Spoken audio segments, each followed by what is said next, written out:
E non ci si ferma perché dopo una prima serie ne arriva subito un'altra, è quella della categoria ragazze femmine. Allora le presentiamo, sono ai blocchi: alla 1 Mari Cazzilio, Team Veneto; alla 2 Giorgia Simeoni, Antares Nuoto; alla 3 Chiara Lucchese, Gymnasium Pordenone; 4 Giada Alzetta, Gymnasium Pordenone; corsia 5 Elisa Spera, Team Veneto; 6 Elisa Franceschi, Gymnasium Pordenone; alla 7 Gioia Grapeggia, Padova Nuoto; 8 Miriam Fabri in Sport.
Sofia Conte in corsia 6, Idros, è un'atleta del 2007, quindi primo anno nella categoria ragazze.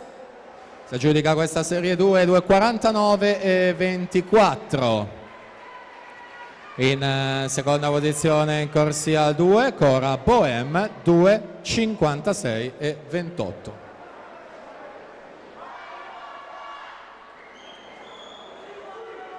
Allora attenzione, c'è un annuncio a squalifica in questa seconda serie appena conclusa.